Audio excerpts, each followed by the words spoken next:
4년 만에 마스크 없이 치른 대학 수학 능력 시험이 끝났습니다. 하지만 학생들이 신경 써야 할 입시 일정은 아직 남아 있는데요. 주의해야 할 점은 없는지 살펴보겠습니다. 인천시가 2027년까지 준공하는 신청사의 건축 컨소시엄을 선정했습니다. 인천시는 신청사를 시청 운동장 부지에 새로 짓고 기존 청사는 시민 문화복지 소통 공간으로 활용할 계획입니다. 국토교통부 전세사기 피해지원위원회가 전세사기 피해자로 694건을 추가 결정했습니다. 현재까지 모두 8,248건의 전세사기 피해가 의결된 상황입니다. 내년부터 인천 북부교육지원청이 계양 지역까지 관리를 할 예정입니다. 하지만 학교 폭력 담당관 수는 그대로여서 인력 충원 요구의 목소리가 나오고 있습니다.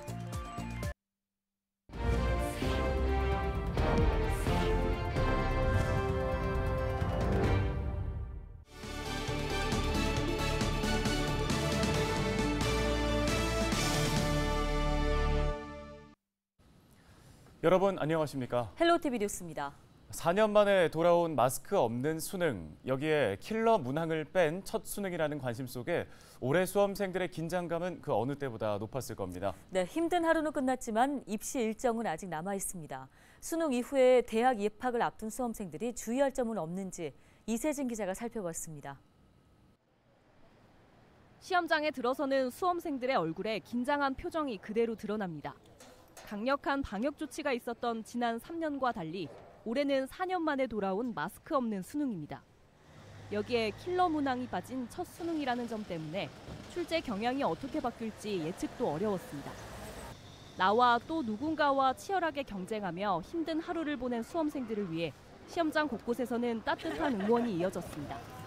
학생들 평상시에 이제 많은 준비하고 고생들 많이 했는데 오늘 좋은 결과 나와서 본인들이 원하는 곳 꼭 좀 갔으면 좋겠습니다.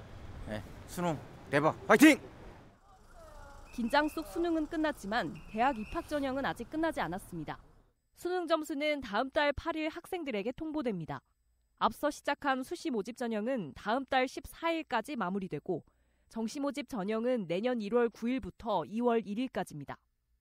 수능 직후 수험생들은 가채점 결과를 바탕으로 대학 입학 전형을 미리 확인해야 합니다.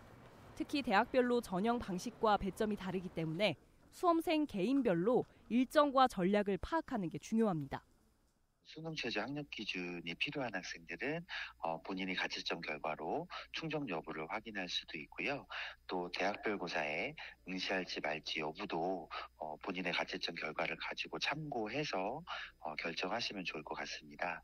정시 모집에는 어떤 대학에 지원이 가능할지 여러 자료들을 참고해서 확인하시고 정시 모집 지원 전략을 수립하는 게 마스크 없는 수능을 치렀지만 대학별 논술이나 면접이 이어지는 만큼 코로나 감염은 입시의 변수가 될 수 있습니다. 대입 일정과 방식을 꼼꼼히 확인하는 것뿐 아니라 수험생 스스로 개인 방역 수칙을 철저히 지키는 게 중요한 시기입니다. 헬로티비 뉴스 이세진입니다. 인천시 신청사 건립 사업이 본격화됩니다. 시는 신청사 건설 사업 관리 용역 입찰에 참가한 6개 컨소시엄을 대상으로 사업 수행 능력과 기술인 평가를 거친 결과 사업자로 주식회사 ITM 건축사 사무소 컨소시엄을 선정했다고 밝혔습니다. 이에 따라 ITM은 지하 4층, 지상 15층, 연면적 8만 417제곱미터 규모의 신청사와 지하 3층, 연면적 2만 570제곱미터 규모의 인천 애뜰 공영주차장 건설 사업 관리를 맡게 됩니다. 신청사는 총 사업비 2,848억 원이 소요되며 시청 운동장 부지에 신청사를 새롭게 짓고 기존 청사는 시민들을 위한 문화, 복지, 소통 공간으로 리모델링할 계획입니다. 오늘 2025년 3월 착공해 2027년 말 준공 예정이고 인천 애뜰 공영주차장은 2025년 10월에 완공할 계획입니다. 국토교통부 전세사기 피해지원위원회가 15일 전체 회의에서 전세사기 피해자로 694건을 추가 결정했습니다. 그동안 전세사기 피해지원위원회가 결정한 전세사기 피해는 모두 8,248건인데요. 서울과 경기, 인천 등 수도권의 피해가 66.3%를 차지했습니다. 임차 보증금 규모로 보면 전세사기 피해 중 46.3%가 1억 원 미만이었고 1억 원 초과 2억 원 이하는 33.4%, 2억 원 초과 3억 원 이하가 17.3%인 것으로 나타났습니다.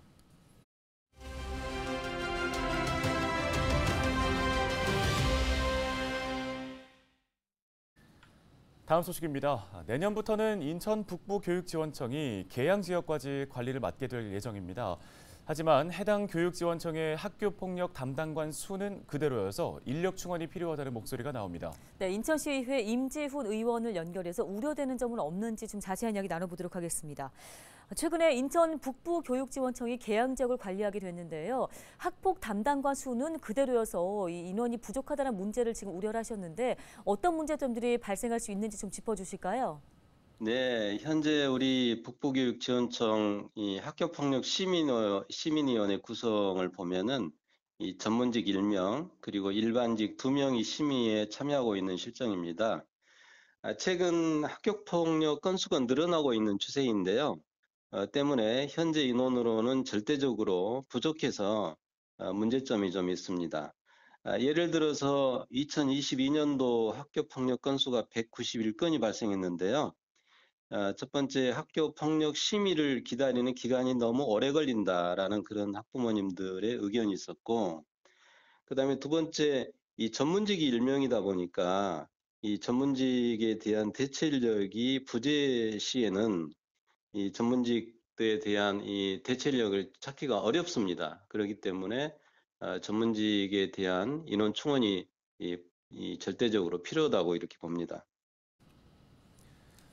네, 학폭 담당관 수가 부족하게 되면 어떤 걱정들이 더 늘어나게 될까요? 조금 더 구체적으로 살펴볼 필요가 있을 것 같은데요. 네, 말씀대로 이 내년도 3월에 이제 계양과 북부가 이렇게 부평이 통합되면은 일단 학교 수가 많이 늘어나기 때문에 이 학교 폭력 건수도 상대적으로 늘어납니다. 그래서 심의를 개최하기는 현재 상황으로는 물리적으로 상당히 불가능한 상황이 되고요. 이 심의 개최 연기가 되면서 이로 인한 이 피해 학생들이 이 고통이 가중되거나 또 2차 피해에 대한 발생할 수 있는 염려가 돼서 이 관할 지정에 따른 재지정에 따른 이런 학폭심의위원회 구성이 더 충원이 돼야만이 그런 문제점들을 해결할 수 있다라고 이렇게 보고 있습니다. 네, 그럼 이런 걱정들을 줄이기 위해서는 인력 증원이 불가피할 것 같은데요. 이렇게 되면 지자체와 정부가 나서야 하지 않을까 싶은데 어떻습니까? 일단 가장 큰 문제는 이제 인력 증원인데요.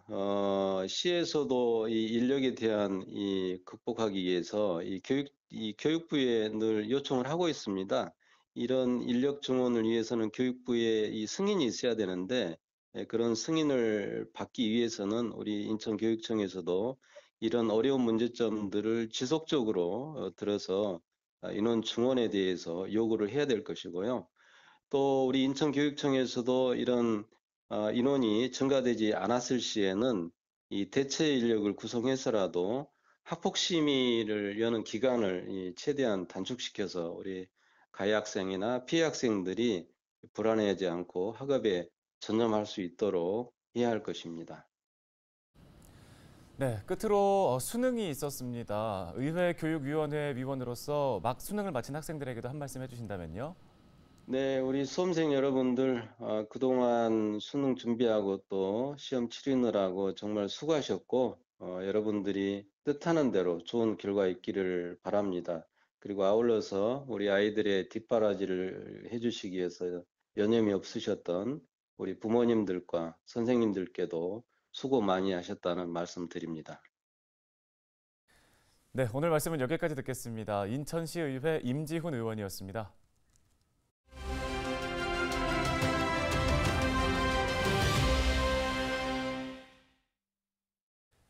이달 초 부천에서 국제의료관광 컨퍼런스가 열렸는데요.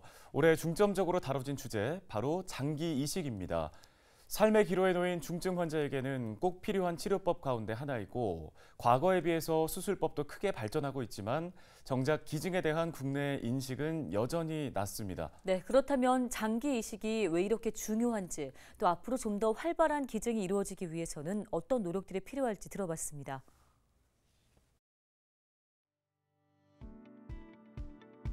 환자의 병든 간, 기능을 잘 하지 못하는 간을 몸에서 제거하고 그 자리에 기증자의 건강한 간을 이식하는 것을 이제 장기 이식이라고 설명을 합니다. 급성 간부전입니다. 갑작스럽게 약물이라든가 아니면 다른 감염에 의해서 기능이 잘하던 간이 갑작스럽게 기능을 못하는 경우죠. 또 두 번째는 간 이식이 필요한 환자분이 이제 우리가 흔히 아는 간경화 환자들을 들 수가 있습니다. 그래서 간경화 환자들 같은 경우는 대부분이 만성 간질환을 이미 갖고 있죠. 만성 간질환이 간경화로 진행이 되고 그런 간경화 환자들 중에서도 합병증이 동반되어 그 간경화 있는 간으로는 도저히 생명 유지가 어려워졌을 경우에 또 간 이식을 고려하게 되고요. 마지막으로 이제 세 번째는 이제 간암 환자에 있어서도 굉장히 좋은 치료법으로 간 이식을 고려하고 있습니다. 이식을 받아야 되는 대기자에 비해서 기증자의 수가 너무 적다는 겁니다. 정말 오늘 내일 생명 유지가 어려운 환자가 아닌 이상은 장기 이식을 받을 수가 없는 거죠. 뇌사자 장기 이식을. 그러다 보니까 아무래도 이식을 받지 못하고 돌아가시는 분들도 많고 또는 너무나 안 좋은 상태에서 이식을 하게 되다 보니까 아무래도 그에 따른 성적도 보면 나빠지는 경향이 있어서 어떻게 하면 기증자의 풀을 좀 늘릴 수 있을까에 대해서 고민을 많이 하고 있고요. 이런 수혜자가 한 2주, 평균적으로 2주 정도의 전 처치를 하면 이제 혈액형이 맞지 않아도 부적합해도 이식을 진행을 할 수가 있습니다. 그걸로 인해서 어느 정도 기증자의 풀이 좀 넓어졌고요. 예전에는 이제 기증자 간절제수 같은 경우 개복을 해서 몸에 큰 흉터를 남는 경우가 많았는데 최근에는 이제 기술이 많이 발전해서 이제 기증자 수술 같은 경우는 복강경으로 또는 로봇을 이용해서 이제 최소 침습 수술을 많이 보편화가 돼서 모든 환자가 다 그렇게 최소 침습을 할 수 있는 건 아니지만 상당수의 환자들이 몸에 흉터가 없이 기증을 할 수가 있어서 수혜자의 어느 정도 마음의 짐을 좀 덜어드리는 그런 기술적인 좀 발전을 이뤘다고 생각을 합니다. 떳떳하게 굉장히 자랑스럽게 기증할 수 있도록 뭔가 법적이나 사회적인 제도가 좀 도입이 되는 게 굉장히 중요할 것 같고 물론 의료진이나 이식에 종사하는 종사자들도 마찬가지지만 그런 사회에서 가끔 나오는 그런 문제점들이 생기지 않도록 뭔가 좀 더 정신적으로나 그런 걸 서로 지지해주는 마음가짐이 더 필요할 것 같습니다.